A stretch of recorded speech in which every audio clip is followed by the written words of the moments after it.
So, I've mentioned before just how wild and crazy X-Men continuity can get sometimes, right? With there being so many characters in the X-Men corner of the universe, it can be hard to keep track of them all.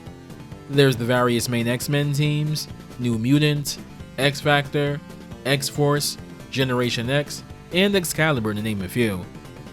Things can get pretty weird in mutant books though, with all sorts of crazy enemies and factions, like the Brood, the Shi'ar Empire, and the Phalanx. But things don't get quite as weird as Mojo. Mojo is a powerful being from a race known as the Spineless Ones, existing on a planet in a pocket dimension named after him. The structure of Mojo World is modeled after the television industry, fittingly so, since television signals are originally what drove the Spineless Ones insane in the first place. Created by writer Ann Nocenti and designed by artist Arthur Adams in one of his first breakout books, Mojo and the Mojoverse debuted in the 6-issue miniseries for Longshot, a stuntman in Mojo World with a luck-based power that protects him from harm as long as his motives are righteous. He ends up meeting with a few other characters in this miniseries, like She-Hulk, Spider-Man, and Doctor Strange, but perhaps most relevantly is a fellow stuntwoman he crosses paths with and eventually joins his crusade, Rita Wayward, better known by her stage name Ricochet Rita.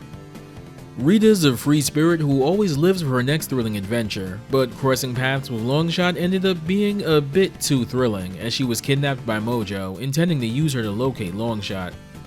She was brainwashed, given cybernetic implants, most notably 2 sets of extra arms, and was trained by Mojo in the arts of time dancing, an ability that allows her to teleport great distances. This twisted, sadistic enforcer for Mojo is the form most people know her for today, Spiral. Debuting in the same Longshot miniseries as Mojo, Spiral, despite being his servant, absolutely detests Mojo and eagerly awaits the opportunity to usurp him and break free of his influence.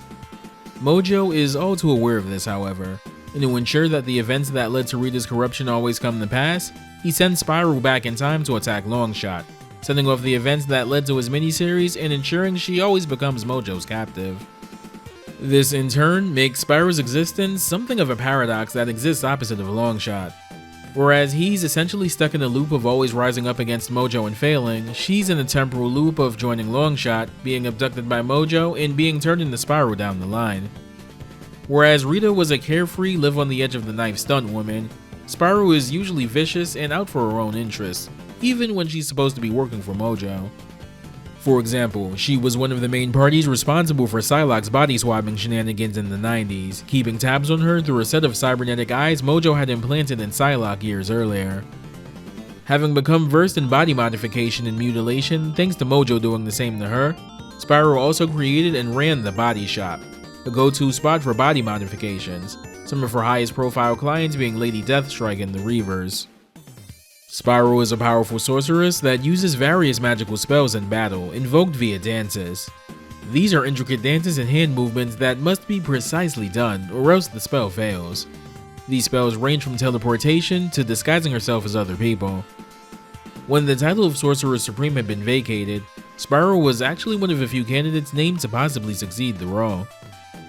There's been times where Mojo has banished her to the main Marvel Earth, unable to teleport back, and she's had some stints on some teams like Freedom Force and notably Uncanny X-Force.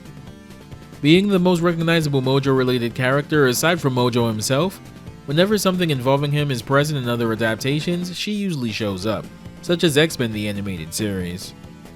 In the same year she debuted in that cartoon, she was also included as a playable character in Capcom's first Marvel fighter, X-Men Children of the Atom.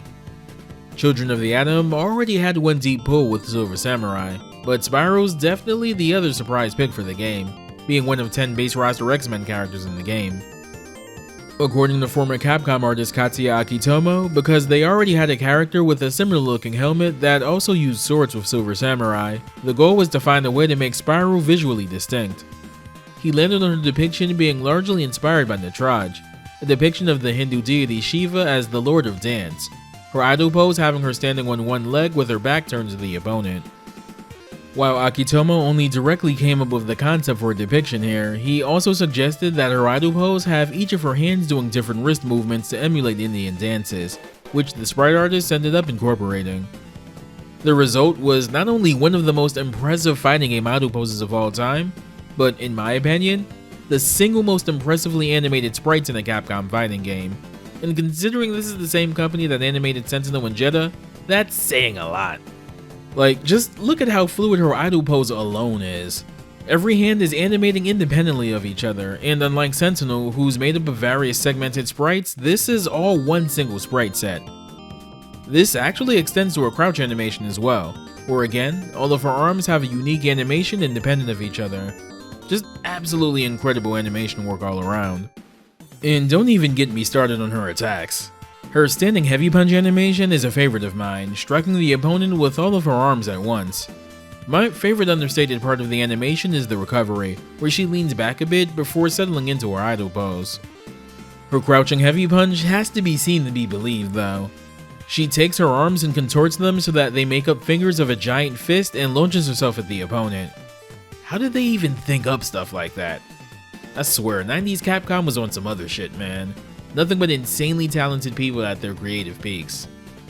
Spyro was voiced in both of her Capcom fighting game appearances by Catherine Disher, who also voiced Storm and Psylocke in Children of the Atom in Marvel 2, and notably voiced Jean Grey in X-Men the Animated Series and Jill Valentine in Resident Evil 3 and Marvel vs. Capcom 2. Spyro's always occupied a pretty interesting niche in Capcom's fighters, so without further ado,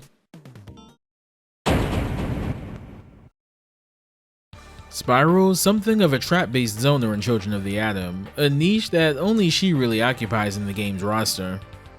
Spyro is arguably Children of the Atom's most unique character, being able to use her swords to pressure her opponents into making mistakes and then scooping them with grabs when they least expect it. Dancing Sword allows her to pressure the opponent from full screen. Between her swords, her teleport, and her position switch special, she can be very disorienting to fight against. Dancing Sword is also really good at helping Spyro build much needed meter, and she has easy stun combos and nasty unblockable setups as well. Her swords, like Silver Samurai's projectiles, don't have much projectile durability and can be swatted away with a well-timed normal. She has fairly low health overall. While she has low hitting attacks, she notably lacks a low sweep, and she has an awful matchup against the game's best character, Omega Red. It should also be noted that Spyro's character portrait art in Children of the Atom is taken from the final page of issue 31 of the 1991 X-Men book. Spyro's first special move is Descend, done with a quarter circle back and heavy punch. This one can only be done in the air, and when done, Spyro does a fast fall down into the ground, regardless of wherever in the air she was at when she initiated the move. She can also throw out a normal on the way down as well to clip players that might not have been expecting that. Pressing down, then up, and a punch button initiates 6-hand grapple.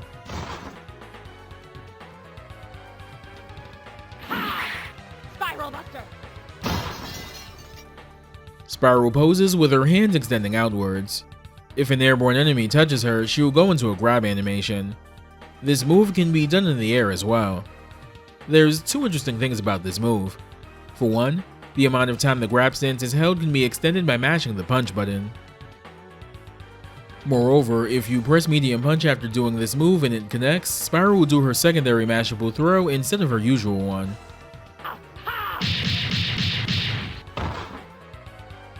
Next is Spyro's most important move by far, Dancing Sword, done with a half circle back and 2 punches. Spyro summons a ring of 6 swords that surround her. Each time she presses light punch, regardless of whether or not she's standing, crouching, or in the air, she'll fire out a sword. The swords always launch from the same positions upon summoning, firing clockwise starting from the bottom left. A big part of Spyro's game plan is to pester the opponent with these until they slip up. Afterwards, Spyro can go in for a grab and convert to bigger damage from there. These swords notably cannot be rapid fired, though they can be fired faster if you alternate between standing and crouch light punches to fire the sword. These swords also build up a ton of meter as well, making it a great way to manage that. Do keep in mind that these swords have very low projectile durability. If they make contact with another projectile or even most other characters' normals, they'll be snuffed out. That said, Spyro has several other ways she can utilize these swords as well. Spyro has several sword throw variations that can be done with a quarter circle forward motion, the maneuver done being dependent on whether punch or kick was pressed, as well as the strength of said attack button. The light punch variant has her throw a circular ring of swords downwards. This variation only works in the air. The medium version travels straight forward, Dancing sword. and the heavy version goes upwards. It's a little too slow to serve as a traditional anti-air though. Dancing sword. From here on out, all of her special moves use meter, though unlike most other characters, a lot of her kit uses significantly less meter than most other characters do. The kick variations of sword throw have her utilizing slightly more complex throwing patterns. The light kick version fans out in 3 directions. The medium kick version is an expanding ring, and the heavy kick version fans out in every direction and also gains homing properties. Quarter circle back and light punch is switch dance. Spiral poses for a second before switching places on screen with the opponent. This can be used to get out of some potentially dangerous situations, though there are still French situations where she might be put in more danger instead. If she uses this on an opponent that's stunned, this will instantly reset them, so be careful. Speaking of stun, she has a pretty hilariously easy stun combo that can be done in the corner. Quarter circle back and medium punch is teleport dance. Spiral does a teleport that places her right above the opponent. However, Spiral can teleport to one of 6 places on screen, the location she travels to being determined by pressing an additional attack button after inputting the teleport motion. Spiral's tech hit animation utilizes her teleport, and she can also teleport to her desired place on screen by holding an attack button then as well. Of all the dances Spiral uses in the comics, teleport dances are the ones she most often employs, usually using them to transport herself and Mojo between Mojo World and the main Marvel Earth. Spiral gets a set of installs that bolster her abilities, all mapped to quarter circle back and kick, the strength of the kick dictating which install she gets. Quarter circle back and light kick is power dance. This one, as the name suggests, gives Spiral a temporary power boost. The medium kick variant is speed dance. This one gives Spiral a massive speed boost for a short time, with one major caveat. Her jump height is drastically reduced and made slower than it already was. The heavy kick version is invisible dance. This one turns her invisible, though it doesn't really have much practical use. All of these dances can be done in the air as well. Spiral Super is Metamorphosis, done with a quarter circle forward and 3 kick buttons.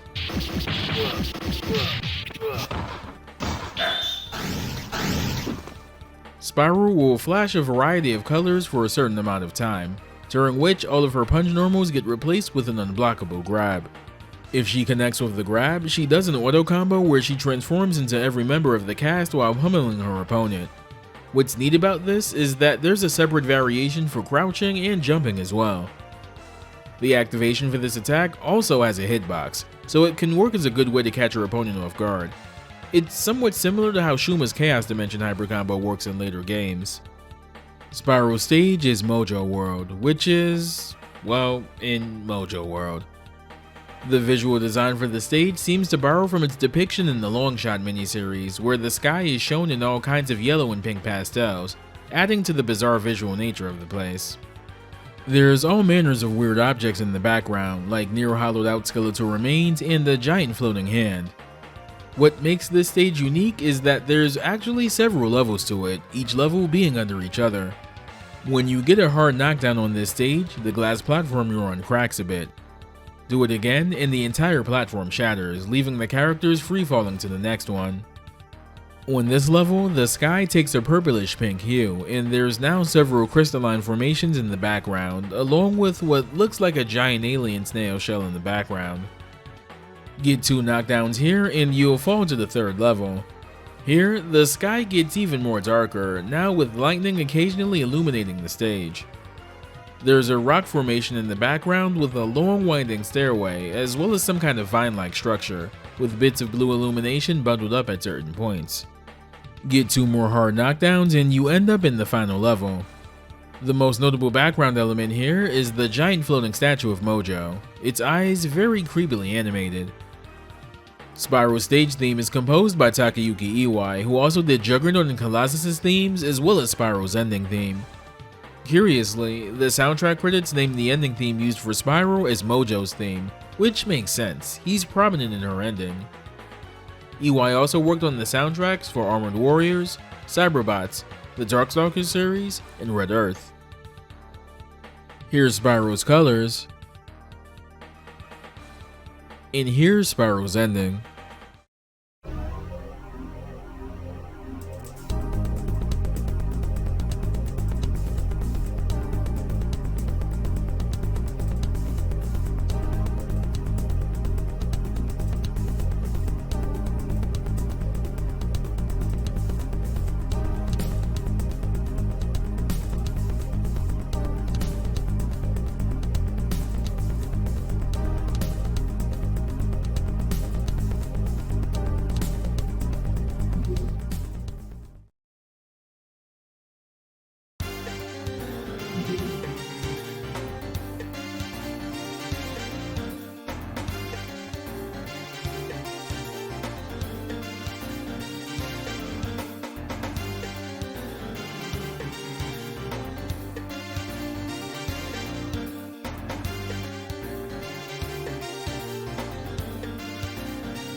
Spyro is one of those Marvel characters that represents a very distinct corner of the universe, but hasn't appeared in all that much. Sure, she has more appearances than, say, Blackheart or Silver Samurai, coming in at around 107 total appearances in the main Marvel continuity. But compared to characters like Omega Red, she just doesn't pop up too often these days. That said, there's still decent reading material out there to get a good read on her character. The mid-1980s Longshot miniseries features Spyro, Mojo, and Mojo World's first appearance in comics, and is a good place to start to understand what's going on in that part of the X-Men universe. X-Factor Annual 7 has Spyro tracking down someone that'll go on to be responsible in the future for Rita's corruption into Spyro. This is the story that established that Spyro was a transformed Ricochet Rita, something that might not have been initially intended by Ann Nocenti when she wrote the aforementioned Longshot mini. Issues 31 and 32 of the 1991 X-Men book feature her prominently, as she's the person responsible for the mind and body swap stuff that Betsy Braddock and Conan got tangled up in. At one point, Mojo more or less banishes her from Mojo World, and she ends up getting stuck on the main Marvel Earth, though she'd still only show up sparingly. Notably, she had a stint in the second volume of Uncanny X-Force, having shared a bond with a young mutant telepath named Ginny. She'd also buried the hatchet with Psylocke during this time as well, the two bonding a bit over their traumatic past. All that said, there is one story that comes to mind that features Spyro that I think is a pretty good read. Spyro's never really had a solo book, so she pretty much always shows up in either X books or other characters' books entirely, and this one is no different. This one is a 4-issue arc in a 2019 miniseries featuring two X-Men characters in particular, and a book I've actually mentioned in past videos for the two starring characters. And while it remains a good read for said characters, Spyro has a pivotal role in one specific story arc. This video's comic book recommendation is the story arc Gambit and Rogue Forever, comprised of issues 7 through 10 of Mr. and Mrs. X by Kelly Thompson.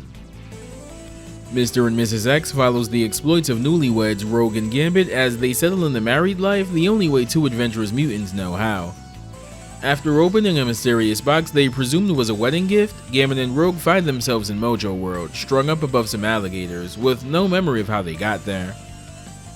Spyro, now a slave of Mojo again, notices that something seems to be off with Rogue, and suggests letting them go and kidnapping some other X-Men instead.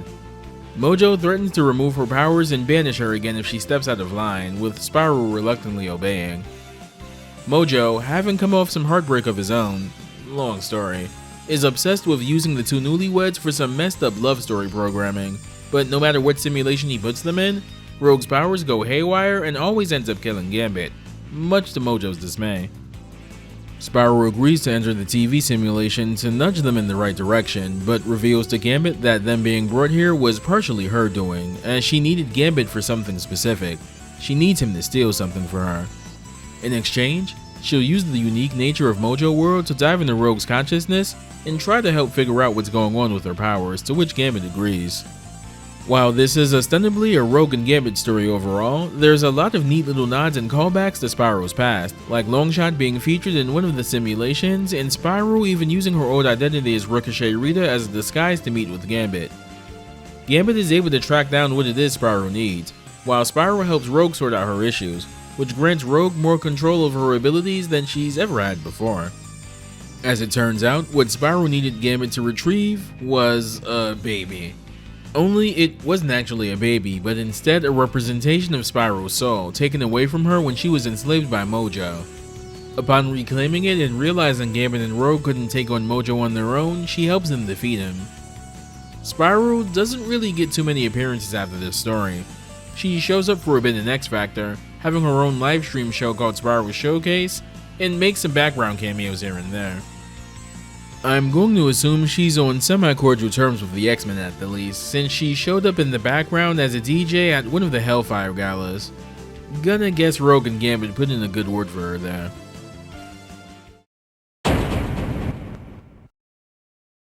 Spyro returns in Marvel vs. Capcom 2 after a long absence from Capcom fighters, and unlike some other Children of the Atom transplants, she not only fares well in competitive play, but is actually a part of at least one EVO winning team. Spyro loses a handful of things in the transition to Marvel 2, but not enough to keep her from being one of the better characters in the game. She's still fantastic at locking down and chipping out opponents. Her teleport helps with punishing whiffed attacks. She retains her amazing meter building capabilities from Children of the Atom. Give her the right assist, and Point Spyro can be scary as all hell to contend with. And she also receives a new Hyper Combo for the purpose of synergy with DHCs and Team Hyper Combos. Metamorphosis now does insane damage, but is now a level 3 Hyper Combo. And she's still a little on the fragile side. This one's not a pro or con and more subjective, but optimal Spyro play definitely requires a level of patience not demanded from some other characters. Spyro loses a move or two from Children of the Atom, but she gets a new Hyper Combo, and a lot of her inputs were readjusted in the process as well. Dancing Sword is now done with a half circle back and a single punch button, as opposed to two in Children of the Atom. More notably, mashing Light Punch actually allows her to rapidly throw the swords out now, something she couldn't do in Children of the Atom without alternating the Crouch Light Punch. This helps her pressure and lockdown immensely. Most of her unique sword throws come back from Children of the Atom, give or take 2 or so, and have been somewhat streamlined to a quarter circle forward motion, each attack button corresponding to a different variation. Light Punch does the forward spinning variant,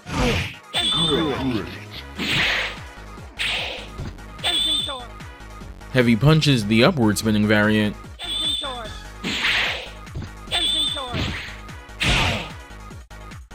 Light Kick is the circular version that expands outwards,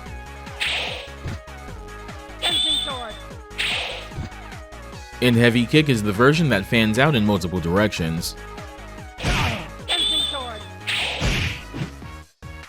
Six-hand grapple is now done with a Dragon Punch motion in any punch. As in Children of the Atom, mashing extends the time she'll stay in her grab stance. Spiral Buster! Spiral Buster! She retains her teleport dance, though it's streamlined further, with each attack button corresponding to one of 4 locations she can teleport to. She also keeps Descend, now being done with a quarter circle back and Heavy Kick. Spyro's new Hyper Combo is Stampede Sword, done with a quarter circle forward and 2 punches.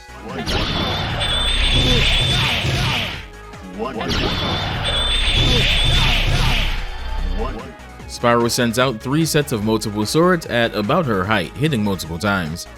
I imagine this was given to her so that she'd have a workable DHC super that didn't cost 3 bars.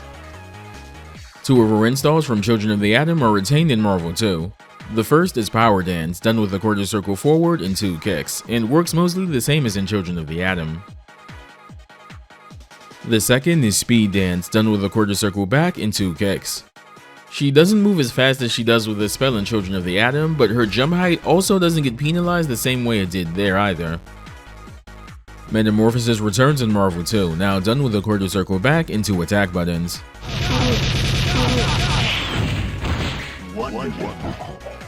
Unlike the aforementioned hyper combos, this one is a level 3, which is kind of a lot, but take one look at how much damage it does now and you can see why. It's been massively buffed in those regards. She also notably expands her transformation range here, turning into every Marvel character on the roster, including new ones like Marrow and Cable. Her first assist is her forward sword throw. Her second assist is her upward sword throw. Her third assist is her standing heavy punch.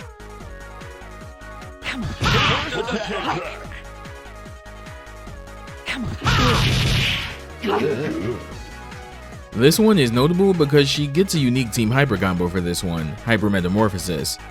This is essentially just a weaker version of regular Metamorphosis though. As mentioned earlier, Spyro is one of the better characters in the game, occupying a very specific lockdown niche, though her utility comes not just from her lockdown ability, but being able to build meter incredibly quickly and safely. That said, you can't really talk about Spyro in Marvel 2 without mentioning the EVO winning team that utilized her, and the legendary Marvel 2 player that put the character on the map, Duc. Duc runs a team of Spyro, Cable, and Sentinel, and while you might be inclined to think, well, you can stick anyone on a team of Cable and Sentinel and do really good in Marvel 2, that'd be massively underselling the brilliance of this team composition and the way Duc in particular utilizes Spyro. Spyro is the obvious star of the show, with Duc utilizing Dancing Sword as a means to pressure, chip, and most importantly build meter, usually looking for the safest way to activate swords without Spyro getting clipped. If she gets a good hit though, she has incredible pressure sequences that can end with a pretty devastating metamorphosis. All of that build meter is good, but it's not Spyro that directly benefits from it most, it's Cable. With their Hyper Viper Beam loops, Cable can instantly delete characters on a whiff punish, a variable counter, or a guard break on incoming, and with the meter built up by Spyro, in the best of scenarios, all Cable has to do is wait for the opportunity to meter dump. That Air Hyper Viper Beam loop, by the way, also discovered by Duc within days of the game's release. Sentinel is the glue that holds the team together, with its Sentinel Force Assist in particular enabling some block stun traps with Spyro that are near impossible to escape from. I highly recommend watching Andor's video breaking down Duc's team composition and playstyles for a more in-depth explanation of what I mentioned here. It'll be linked in the video description. And also, just as a fan of the game itself, I highly recommend watching the EVO 2006 money match between Duc and Sanford Kelly. It's legitimately one of the best fighting game sets ever recorded, and anyone that enjoys Marvel vs. Capcom owes it to themselves to watch it at least once in their lives. Here are Spyro's colors.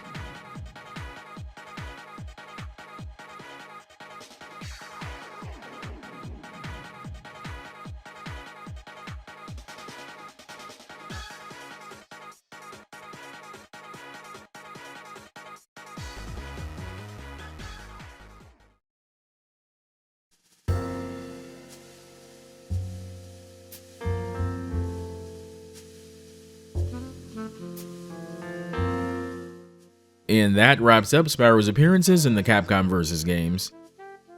She and Mojo do have a pretty fantastic cameo in Beautiful Joe's Marvel 3 ending, where they're trying to direct a production Joe is starring in. Probably one of the most fitting ending cameos in the game if I'm being honest. Spyro was apparently briefly considered for Marvel 3 as well, though the dev team came to the conclusion that she'd be a pain to animate with all of her arms, with the dev saying, and I quote, "This is way too much of a hassle, please let's not." Aside from that, Spyro hasn't appeared in much else. She was in an episode of Wolverine and the X-Men, and also in an episode of X-Men 97 as well, but that's about it. I think the thing that largely holds Spyro back from realizing her true potential as a character is largely being kind of attached to the hip to Mojo. Spyro can and has had some interesting stuff going on in the comics without him, but Mojo kind of needs a supporting cast to bounce off of to stay interesting. So until someone comes along that seems to really like the character, she'll probably just remain underused until someone inevitably writes another Mojo-centric story. Suffice to say, we probably won't be seeing her in any future Capcom fighters either, but hey, weirder stuff has happened. That's going to do it for this video. As always, thanks for watching, and a special thanks to the patrons that support the channel. Take care, stay safe, and I'll see you next time.